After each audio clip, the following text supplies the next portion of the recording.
Hello गाईस, तर तुम्ही बघू शकता हनी किती एन्जॉय करते पावसामध्ये बरं का. तर खूप दिवसांनी ती भिजलेली नव्हती पावसामध्ये, कारण की मी जाऊच दिले नव्हते. तर संध्याकाळची वेळ झाली होती आणि भांडे पडलेले होते स्टँडमध्ये. तर म्हटलं चला आता ठेवून देऊया रॅकमध्येच. तर एक एक करून ठेवत होते आणि पाणी ना नितरत नाही लवकर बरं का. तर पाणी भांड्यांमध्ये तसं तसं थोडंसं झटकून मगच ठेवावं लागतं. किचनमध्ये म्हटलं की सारखं म्हणजे मला लाईट ऑन ठेवावी लागते, कारण की बाहेर एक पावसाचं वातावरण आहे आणि घरामध्ये म्हटलं का एकदम अंधार असं होऊन जातं. मग किचनमध्ये मी लाईट चालूच ठेवते. तर बाहेरचं वातावरण म्हटलं का खूप जास्त पाऊस आहे सध्या, तर अजून काही बंद झालेला नाही. तसाच आहे, दादा काही जायचं नाव घेत नाही. त्याच्यानंतर मग स्वयंपाकाची वेळ झालीच होती. मला म्हटलं चला पटापट पोळ्या करून घेते, मग त्याच्यानंतर मग भाजी राहील. मग पोळ्याचं पीठ मळून घेतलेलं होतं आणि पटपट पोळ्या करून घेते, कारण की टाईम झालेलाच होता म्हणा. तर आईवडिलांची जबाबदारी खूपच जास्त वाढून जाते, कारण की आपल्याकडे मुलं असतात. तर त्यांचे अभ्यासही असतो, होमवर्क असतो, शाळेचा क्लासचा दोघी पण. तर क्लासला पण जाते ती, तिला क्लासला पण पाठवते मी.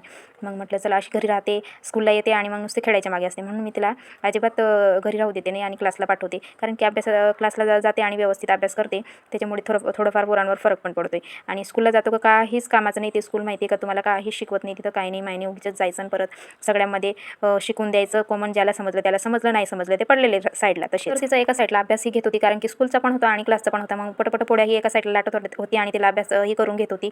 तर लहान पोरांचा बोज जास्तच वाढून गेलेला आहे गाईज, कारण की त्यांना क्लास परत स्कूल आणि मग टाईम अजिबात असतोय नाही त्यांना. तर खूप सारा अभ्यास दिलेला होता आज, तर होमवर्क बी राहिलेलं होतं तिचं आणि ती मस्त खेळत बसली होती, बाहेर गेली आणि मस्त खेळत बसली. म्हटलं चल लवकर, आणि मध्ये आणलं तिला आणि पटपट एका साईडला पोळ्या करत होते आणि तिला अभ्यासही करत होते. कंटाळलेले मी, डोक्यात आलं की घरामध्ये तर भाजीच नाही आहे, तर रोज 2-3 दिवस आम्ही डाळीच खाली. तर म्हटलं आज डाळ नाही खायची आणि चला म्हटलं निघूया आता भाजी घ्यायला. तर बाहेर निघाले होते भाजी घ्यायला. हनीला मध्येच कोण घाई गडबडीत परत येत होते आणि मला रस्त्यामध्ये भेटले बरं का हनीचे पप्पा. मला वाटलं हे डाकूच आहे का, मजा करते गाईस. हनीचे पप्पा मला रस्त्यातच भेटले बरं का त्या, कारण की त्यांचा यायचाच टाईम होता आणि मी तेवढ्यातच भाजी घ्यायला बाहेर गेली होते. तर जेव्हा पण मी भाजी घ्यायला जाते तर कन्फ्यूज होऊन जाते. मग म्हटलं चला कोणती पण घेऊया आणि आज कोणती पण भाजी बनवून द्यायचं. मग वांगी खूप दिवसांनी खाल्लेले नव्हते, म्हटलं चला वांगीच आणूया. तर वांगी आणलेली होती पावशेर आणि कोथिंबीर आणि तेवढंच आणलेलं मी, दुसरं काहीच आणलं नव्हतं. थोडीशी काकडी आणली. आमचं पण मास्टर काय बरं खुश होता नाही माहीत मला, पण त्याचंच नाचत होता बरं का. तर बघू शकता तुम्ही. तर त्यांना माहीतच नव्हतं की मी व्हिडिओ बनवते, माझा मोबाईल पकडलेला होता.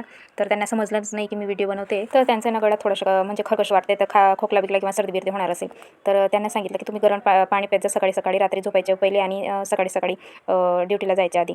मग म्हटलं की हो बा पिऊन जाऊ असं. त्याच्यानंतर मग भाजी बनवायची सुरुवात होती. इथं तर कांदे कापत होती मी, तर कांदा टाकून बनवणार आहे. तर काही कांदे नाही टाकत मी, कधी टाकते कधी नाही टाकत. तर माझं फिक्स नसतं बरं का गाईस. घरातला राडा उचलला आणि सगळा राडा टाकला बरं का भाजीमध्ये. तर आपली भाजी टेस्टीच होणार आहे म्हणा. घरातले जेवढे पण पावडर आहे ते सगळे टाकले, मिरची पावडर जे पण तुम्ही बघताय तेवढे. तर स्वतःला मी कुकिंग मास्टर समजते बरं का. तर स्वतःला शाबासकी देत होते, कारण की मी भाजी खूपच जास्त भारी बनवते किंवा दणकेबाज बनवते किंवा झणझणीत किंवा चविष्ट बनवते.